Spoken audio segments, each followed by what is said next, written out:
Habang nagtitipi-tipi ako dito guys, nakilala ko ng Chu. Ang sabi niya, legit Red Chu. Tama nga bola ako dito, kaya sinabi ko fake. At nabalitaan daw niya na naduduro ako ng mga Chugas dito sa TikTok. At gusto niya hatang umisa. Pero wait lang, teka, parang shit po at totoong kalaban ko guys. Kaya tinanong ko siya dito, shit po yung top universe Chu. Tapos nang pag-gusto ko sa kanya dito guys, ano yan? Grabing player, hindi na natutulog. Million matches, tapos ilang beses na rin naging top global. At isa pa sa kinagulat ko, top 1 universe ka dito sa Chu. Grabe, meron pala ganun ng tao palong-palo. Tapos tinanong niya ako kung kakasa daw ako.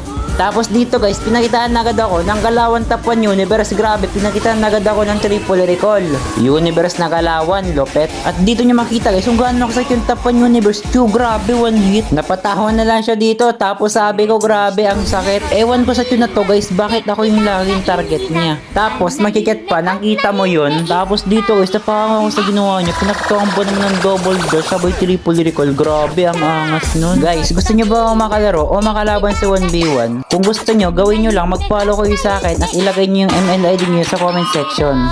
Nakita ko siyang wala ng skill dito guys, kaya ito na yung pagkakataon ko para makaisa sa kanya. Kaya ayun, sakto, napigas ko siya dito. Tapos sabi niya, nahuli mo ako dun ah. Tapos dito, inabangan niya sa dadaanan niya. Tapos pinakitaan ko siya ng triple freestyle. Napaka siguro dun siya sa ginawa ko na yon. Pero ito yung sinabi niya, abangan lang naman. Tapos sabi niya, kung yun na daw yun, chill ka lang muna boy, madami pa. Kaya dito, abang nag-red buff siya, ginampala ko, napapakitaan ko sana siya ng double dash dito. Ang kaso nga lang, nagkamali, pero mapipitas ko pa rin naman siya dito guys. Kaya napasabi na lang siya ng wow. At syempre guys, dahil top 1 universe tong kalaban natin, warningan natin siya ng freestyle. Tapos papakitaan natin ng mga malulupitang kalawan. Pinakitaan ba naman ang dancing hall, tapos ang layo nang naabot. By the way guys, kung gusto nyo nga pala magkaroon ng skin, ay mag-comment lang kayo at pipila ko dyan sa comment section. At kailangan nakapollow kayo sa akin. Napasabi na lang siya dito ng grabe ka na, kaya sinabi ko dito, don't me bro. At dito guys, nagkasalubog naman yung aming landas, tapos nauna na naman niya ako. Grabe, ang hilig talaga niya ito for style. At sa part na to guys, tingnan nyo, napakasakit talaga ng damage niya. Parang nakachit na ata to. At hindi ko in-expect yung mangyayari dito. Grabe, ang lala mo Chu. Pinakitaan pa naman ako ng spawn trap. Wait mo yung bawi ko mamaya Chu, chill ka lang muna.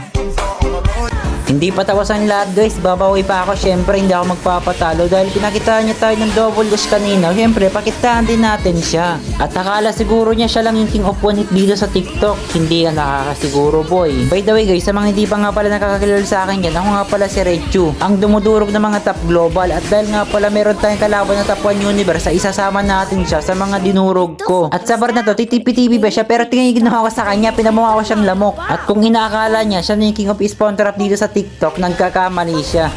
Nagkakamali ka boy, kasi ako si Red Chu. By the way guys, kung meron nga pala kayong kilala na top global o kahit ano pa man yan, basta malakas, i-mention nyo lang siya dito sa video at isusunod ko.